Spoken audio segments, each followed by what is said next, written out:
Do you get really cold thumbs on those cold days and you just can't get your fingers to warm up? Hey everyone, Jason here. Today I'm going to give you my first impressions of the Klim Resistor and I'm going to compare them to the Klim Tundra, both heated gloves. Stick around to the end of the video and I'll tell you which ones I would go with and some other options.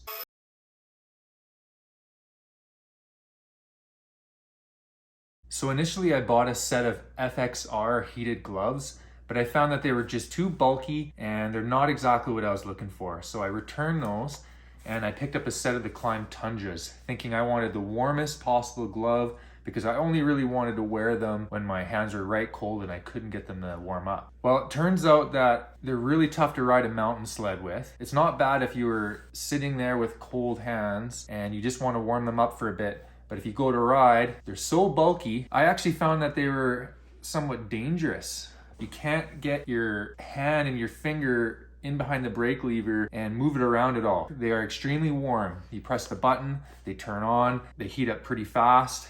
It just heats the back of the hand, which makes sense if you're using your hand warmers on your sled anyways. It's not really necessary to have the palm heated. These do get hot. They will keep your hands warm. But I found it very difficult, even just riding up the trail. My hand was moving around. I couldn't really flex my finger onto the brake very well. Whenever you have a glove that's bulky and it's causing you to try to squeeze the bars harder than normal, you start to get arm pump. So this year I decided to give the Klim Resistor a try. Very similar to the Tundra, the Resistor is much less bulky than the Tundra though. You can see they both have leather palms, they're really high quality. This is just my first impressions video of the Resistor. I wore them last weekend on a ride. They still need to be broken in. Just like with the Tundra where I was starting to get arm pump from trying to grab the bars harder than normal because there's so much material between your hand and the bars. I was doing that with the Resistors as well. I had full control over the brake.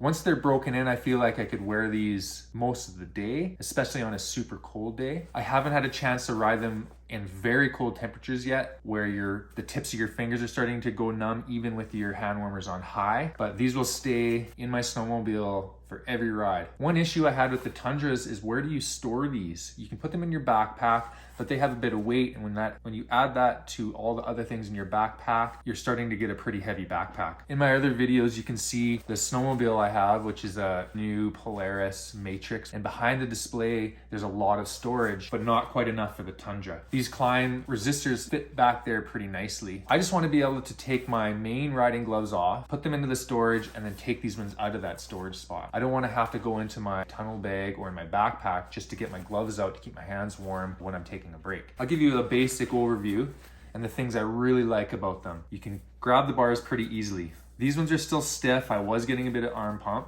but that should break in after a few rides. Press and hold the button, turns on. It'll be on high for a little while and then it automatically goes down to medium. That helps the battery last longer. And that way your hands are also not getting too hot and they start to sweat. For the most part on the last ride, I kept them on the lowest setting green. That with the hand warmers on a mild day, it was totally unnecessary though. So I ended up just turning them right off. You just press and hold to turn them off. These are really high quality gloves and you pay for it. They are not cheap. One of my favorite features is this eject. You pull the eject and then you can pull the glove off really quickly. Pull the glove on, the gauntlet goes over your sleeve and you just grab the yellow cord, keeps snow from going in. Unless it was a really cold day, we don't ride in the coldest temperatures.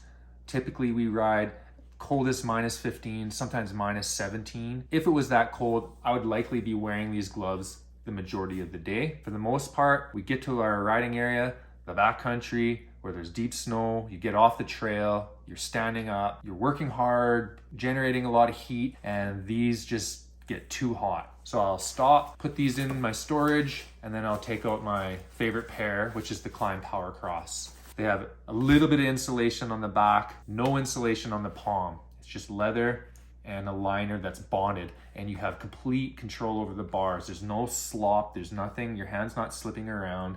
You can hold onto the bars without clamping on so hard. When you're not grabbing onto the bar as hard because there's material there in the way, your forearms are not gonna pump up as quickly. Well, that's it for this video. I'm Jason. Thanks for tuning in. See you in the next one.